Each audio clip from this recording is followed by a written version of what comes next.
Okay, so here's the spoiler talk for Guardians of Volume 3. So if you haven't seen the movie, you've been warned. So I'm going to give you a little countdown like I always do. 3, 2, 1. Rocket doesn't die. Thank fuck, because I was ready to sob if he did. It came close, and it happened way earlier in the movie than I thought it would. Like, first 10 minutes, Rocket's like fatally wounded because of Adam fucking Warlock. Will Poulter. Yeah, Will Poulter. First action sequence. Like, this movie is Rocket's movie. Like, it absolutely is. It begins and ends with Rocket. And good God, that entire storyline, every scene of Rocket's past, like, that was rough to sit through. Now, I know in the comics, they went over Rocket's, backstory and past, but I didn't think they were going to put it out there like they did in the movie. And, like, we get to see it and see him suffer, and that in itself almost made me cry. We get to see so many animals in this movie suffer. And it's like, whoever thought that putting this on a TV screen for me was a good idea, I'm coming. I'm gonna punch you in your face. Punch you right in your kisser. Like, I didn't cry. It was so... Yeah, I'm an animal lover, and I was just like, I was damn near...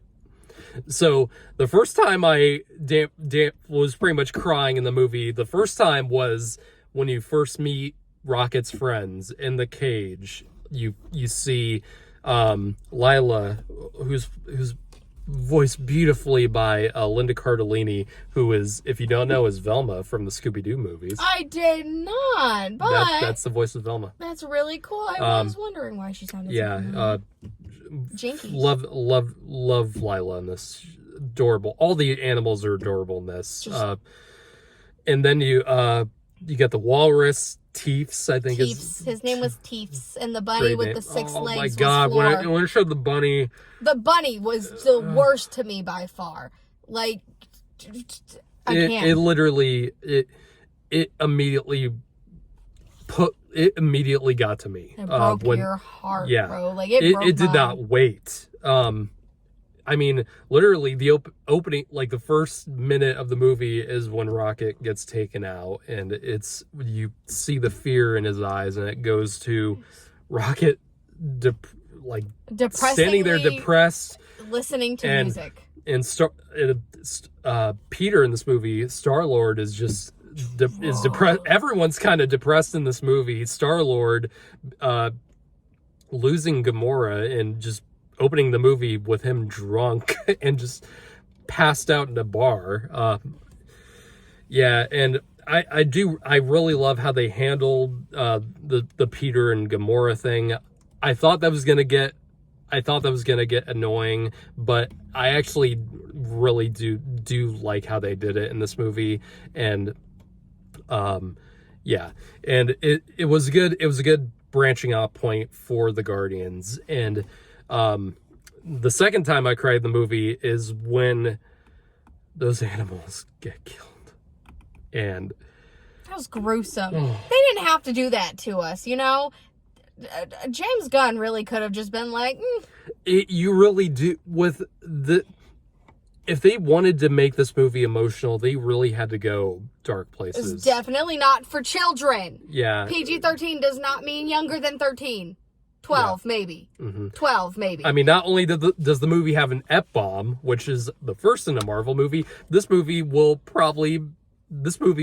probably make your kids cry.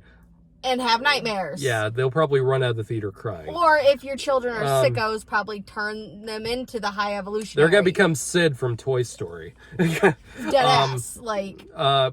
The third time I cried in this movie was when Rocket was pretty much flatlining on that table after they attempt to save him. And they go to the afterlife, and all of his friends are there. Oh my God, I'm tearing up thinking about it right now. That almost got me for sure. That whole scene was... Basically, I was like this. It's a bunch of movie. It's CGI. It's a bunch of CGI animals, and it made me fucking...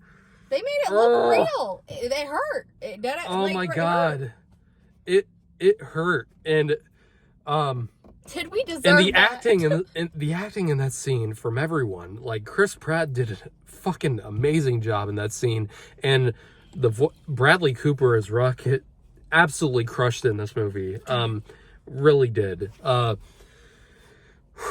God, I would have, but thankfully we did not lose, because Rocket is both of our favorite characters in this team. He's just cute, and he's angry, just like me.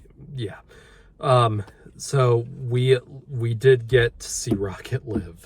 I have to say, my favorite scene in that was when Rocket finally fucking lost it and clawed the ever-loving shit out of the higher evolutionary's face. That, to me, felt like vindication. And when we saw what his face looked like... That was vindication right there. That is what you get, you dirty bitch. That reminded me of if Two-Face from The Dark Knight was, like, lost all of his face. That's what it looked like to me. It really looked like half of the Two-Face face. It looked like all of it. Just if Two-Face was all one face. If he was just one face. Yep. Get out. No, it reminded me of that. There's a scene from the animated Batman series that's kind of become a meme. It's a scene where Two-Face gets up in the Joker's face and he's like, "Get out of my face, clown." Which one? Yeah. He gets mad. He really does. Yeah, it's like... it's not the Joker's fault that your face is fucking ugly. And you call yourself Two-Face? Right. So, I don't know. The higher evolutionary... is such a fucking prick. I know I'm probably just making conclusions out of this, but... It just reminds me of how fucking disgusting some of these corporations are. Because he disguised all that underneath a corporation. And it just reminds me of how fucking disgusting corporations can be. You know, doing pet experiments on animals and shit. Or, I don't know, exploiting children label laws. But that's none of my business. I'm just pointing out that corporations are fucking disgusting. Okay, this and Jordan Peele's Nope are the most anti-animal violence movies I've seen in a long time. You don't fuck with the animals, man. That is like probably the most prominent theme in this movie is anti-animal violence, and thank God. Man's killed we need that more, and we need that more in blockbusters. So. Anytime somebody kills an animal, somebody just comes and gives them a good old. And lastly, the last time I cried in the movie is in the ending scene where everything's good. The high evolutionary and his company or that giant ship are destroyed. Everyone on Nowhere's having a great time. Gamora leaves off with the Ravagers, and Peter decides he gets the Guardians together, and he tells them it's time to move on. And the acting in that scene, I think, is what got to me the most. It's just everyone completely brought their A game in this movie in general. You really could feel that they really wanted to go off on a high end note with this, and that scene just got to me because I love the dynamic between these characters, and the fact that we're not going to get any more of that is just heartbreaking to me. And after Endgame, everyone thought that Endgame was the end of that era of MCU. I mean, this movie Endgame. This movie was the last for me, because even after Endgame, I knew it was like, there's still a few characters that I really still want to see. I still want to see Spider-Man. Yeah. That's over now. And now Guardians, this is the end of the Guardians. I really don't feel like I have any excitement for anything else coming in Marvel. I really don't. Like, what else could they do? Like, all of the main stuff that all made them all the main famous. characters are like, their arcs are pretty much finished, and what they did with one of the main characters with Thor: Love and Thunder, it was like, I didn't like that at all. So it's like, why would I get excited about anything else coming? Right. It's really bizarre. Like the Marvels, like I'm not excited for that at all. Like I'll see it, but I was like, I don't have that high I'm not excitement looking for it. to I just don't. Because I don't care about the characters. I care about these characters, and Marvel has not been doing a good job of making me care about the new characters. I just don't think they've been doing that. Eternals, what the fuck was that? I'm not gonna get any excitement when I see them again. A lot of people didn't, and it was the first movie that got pretty much panned, that pretty much got blasted by people, in terms of the Marvel stuff. So yeah, I think that's all I got left to talk about spoiler wise. What do you think? I'm good, man. Yeah, we love this movie. It's the best Marvel movie since Endgame, I'd say. Well, for you, yeah. I mean, it was all right. I mean, after Endgame, I really just fell off the whole Marvel thing. They really a lot of people have. It ended with Endgame for me. Everybody died or got brought back to life, whatever. After that, it was just kind of like, I'm just here for the filler now. But we were still here with these characters for this one last time, and this is clearly the last time we'll see them together.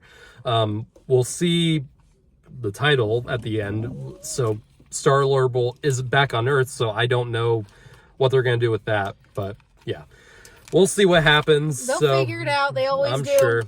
But thank you guys for watching these two videos, and stay tuned for more. Bye.